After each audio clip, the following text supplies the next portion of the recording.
So I know most of you watching have fragrance collections.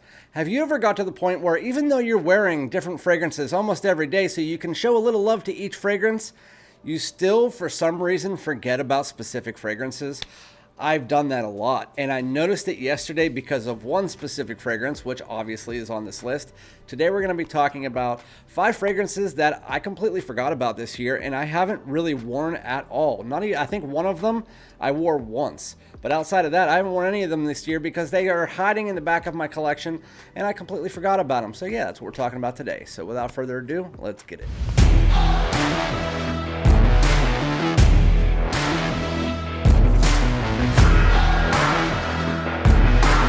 What's good, my great smelling dudes? Welcome back to my channel. Before we get into the video, make sure to smash that like and subscribe button. Comment below, let me know if there's any fragrances that you kind of misplace within your mind. They just go in the back of your collection, you completely forget about them, they collect dust, and then you bring them out and you're just like, holy crap. You pull it out, you spray it on, and it might not even be that they're out of your eyesight. They could just be that you look at it and every time that you wear it, you love it, but then when you're not wearing it, you always think, that's not as good as I remember, but then you spray it on, you're like, wow, that's great. Well, let me know in the comments if there is anything that you have in your collection like that. I have 5 here, and the first one is going to be the one that pretty much sponsored this video, I should say, because I got it out yesterday and I put it on, and I was like, this is my signature fragrance in 2022. I wore this the most out of my entire collection, outside of YSL YEDT. And I completely forgot to wear it this year. It is Dior Homme Sport 2021. This came out in the end of 2021, even though in the United States it was released in February 2022. This is going to be that Dior Homme DNA, but it's going to be fresher, more out-of-hitic with a little bit of pink pepper in there. It is classy, luxurious, but it's super versatile. It's one of those fragrances that, even though it's called sport, it's not a sporty fragrance. It's going to be one of those fragrances you could wear to work, you could wear to a wedding, or you could wear it in a hoodie. It's a very easy, fresh, clean fragrance that has a nice mass appealing tone to it that again is really just a freshened up version of the Dior Homme 2020 with a little bit of pink pepper in the opening and then a more out-of-hitic version of it. That is what Dior Homme Sport is. It sponsored this video because honestly, I wore this so much last year to the point where I had to buy another bottle of it, and I'm already, like, I got through this much of it at the end of last year. So Dior Homme Sport 2021 is probably my favorite fresh Dior out there. I mean, they're a really killer line in the first place, but Dior Homme Sport 2021, if you haven't smelled it, get out to your local Macy's or Ulta or Sephora and try it out. It's a very, very, very good fragrance. Now moving on to another one. This one always gets overlooked for Cashy or Chanel Allure Homme Edition Blanche, but honestly, this is the longest lasting one in the line, and it's my second favorite in the line. This is Allure Homme, the original, the Eau de Toilette. I didn't forget about this. It's just, when I think about it, I wear the original. I wear the Allure Homme Edition Blanche, that lemon cream pie style fragrance, or I wear Cashy, which is aromatic citrus and vanilla. This one, again, I talked about it last year. This is like the hidden gem in the line because a lot of people just overlook it. I'm not sure if it's because of the bottle or if it's the original Eau de Toilette. They think it's going to be the least projecting. But this one actually lasts about 7 hours, which is more than any of the other ones in the line. Allure Homme, the original, also adds in a note of peach. While it is still that aromatic citrus fragrance that has a little bit of that kind of creamy yet powdery vanilla sweetness underneath like all the rest of the ones in the line, this one is going to rely heavily on this note of peach that really does blend in. And when you think of peach, you think more feminine, but I'm wearing this one today and it does not smell feminine. The peach really mixes in with the citrus and the musk, and it is beautiful. It has a sweetness to it, it has an aromatic tone to it, but the blend in it is so beautiful. This line overall is a sneaker line, as one of my favorites out there, along with the YSL Ys of the world, the Most Wanteds, stuff like that. But the original Allure Homme, I haven't worn this at all this year. I think I might have worn it back in January, but yeah, this is going to be more of a versatile fragrance all year round while leaning spring and summer. You need to try it out. If you get to your local store and they have it and you haven't tried this before, I'm telling you, thank me later, because it's a really, really good fragrance. Now we're going to go into the last of the fresh fragrances here. This one I got at Marshall's for, I think it was like $16, but it's one of the best summertime fragrances out there, and you can see it collects dust. It is Commodity Bergamot. I actually have dust. Let me see if I can show it to you. Yeah. See, look, there's actual physical dust on the bottle because I completely forgot about the fragrance. It was just hiding in there because there was all these taller bottles in front of it, and that's why I need to go through and I need to actually organize my collection again.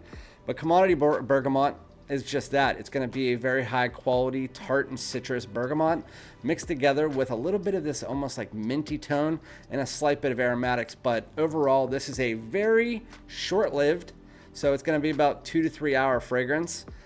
But for the high heat, it's like that kind of lemonade style fragrance that you get from the YSL YO Fraiches, the Dior Homme colognes of the world. It's a cologne style fragrance that is centered by bergamot and green tones.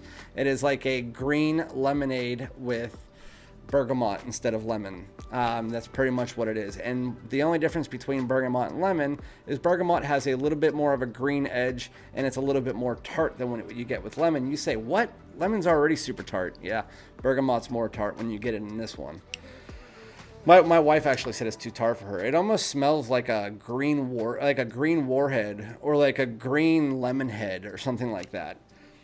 Super freaking good. Has a little bit of jasmine in there to give a slight floral tone, but overall, I mean, the only drawback of the fragrance and the reason it was discontinued is the fact you can still find it at Marshall's and stuff for like very cheap, but it's because it's only a 3 hour fragrance. So with that said, we're going to get into our last two, and these are going to be your cool weather fragrances. I love this freaking bottle. There's a lot of fragrances that were released after this that smell very similar to it, but I still really like this. I forgot about it because, again, the size of the bottle, it was hiding behind my Noir Ombre, which is like 6 feet tall. This is Jean Paul Gaultier's Scandale Les Parfums. This is going to be a very thick and heavy ambery fragrance. It's warm and spicy, and it has an aromatic tone around it, but it's centered around the note of vanilla. There's a fragrance that was released this year that is very similar to it, and that is Invictus Invictus Victory Elixir. I almost got that. I almost said Invictus Platinum. That was last year's.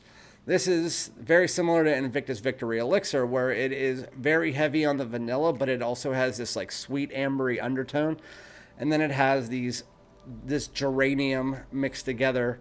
It almost has like a caramely vibe like the original, but there is no caramel in this, but I wouldn't be surprised if it was just one of those hidden notes that they don't talk about.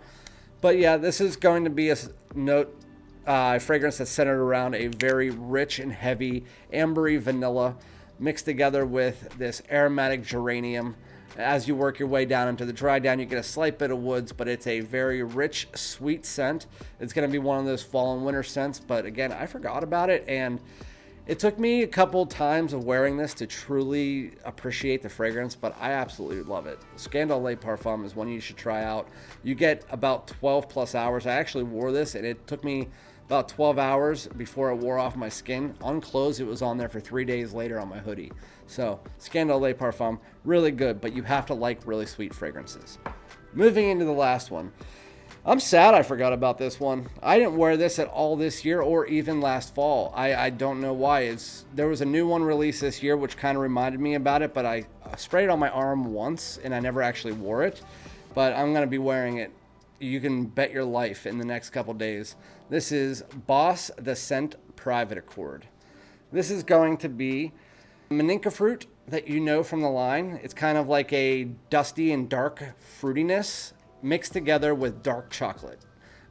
This has a slight coffee and vanilla tone to it as well, but it's more of an ambery undertone mixed together with this dark chocolate and Maninka fruit. It's almost like a fruity dark chocolate. Picture one of those dark chocolate covered like cherries almost. It kind of smells like that with a little bit of vanilla again and a little bit of this ambery undertone. I don't know why I'm trying to smell it. I just want to spray it on my hand for a second. Oh, that's a cap. That's why. There we go. Yeah, dark chocolate, a little bit powdery, but very beautiful chocolatey fragrance. As far as semi-gourmand designer fragrances go, this is probably top 5. Hugo Boss Scent Private Accord. If you can find it, definitely try it. It's the best one in the line.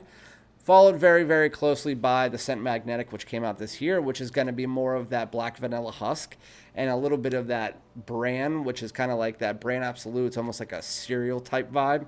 But yeah, dark chocolate, a little bit of fruitiness mixed together with this kind of like dryness and a little bit of vanilla.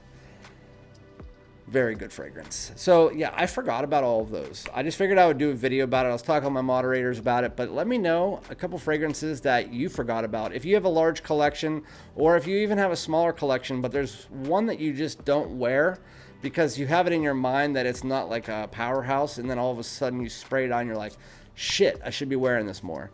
But yeah, anyway, I won't keep you here any longer. Thank you guys so much for joining me again. My name is Randy. I'll be back with another one. Peace out.